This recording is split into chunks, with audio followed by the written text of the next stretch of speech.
Saudaraku, klasemen terbaru Liga Voli Putri Korea pada Jumat 15 Maret 2024, Respak menanti hasil laga Pink Spider hadapi GS Caltex. Tim tamu wajib menang demi terciptanya duel Respak versus Pink Spider di playoff Liga Voli Putri Korea Selatan. Pink Spider akan melawan GS Caltex di Samsan World Gymnasium Incheon pada hari ini mulai pukul 17 waktu Indonesia Barat. Tim Kim Yokung atau KYK membutuhkan kemenangan telak untuk menjaga peluang lolos langsung ke babak final. Mereka saat ini menempati posisi kedua klasmen dengan satu laga tersisa. Tim asuhan Marcelo Abodaza tertinggal satu angka dari Ledayon DKK yang ada di puncak klasmen.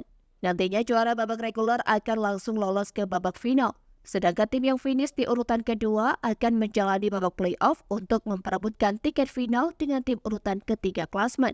Posisi ketiga klasmen saat ini sudah ditempati Megawati Hanyestri dan kawan-kawan di Respak. Kemenangan telak 3-0 atau 3-1 dibutuhkan Pink Spider untuk menjaga peluang merebut puncak klasmen. Namun, hasil itu pun tak akan cukup bila Hillstead menang telak dalam laga terakhirnya melawan Pepper Savingbank. Dengan posisi saat ini, kecuali ada keajaiban, Pink Spider menjadi calon nomor Respak di babak playoff. Pink Spider lebih diunggulkan ketimbang GS Caltex. Namun, meski begitu, Pink Spider tidak bisa memandang remeh Kang Sohee CS. GS Caltex sudah menelan 2 kekalahan beruntun. Tentu saja Kang Sohee dan kawan-kawan tidak ingin menutup musim dengan buruk karena kalah dalam 3 laga beruntun. Tim tamu bertekad bangkit untuk menang sekaligus menjaga langkah Pink Spider lolos langsung ke final Liga Voli Korea. Lantas, bagaimana skenario Pink Spider melawan Respak tercipta? Semuanya tergantung kepada GS Caltex.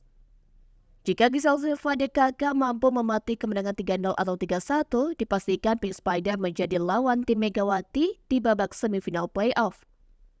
Perhitungannya, Pink Spider tetap membukukan 76 poin. Kim Yokung, CS tak mungkin menyalip perolehan poin Hyundai Hillstead karena sudah merampungkan semua pertandingan fase reguler. Sedangkan Hyundai Hillstead yang unggul 1 angka masih menyisakan 1 pertandingan untuk dimainkan.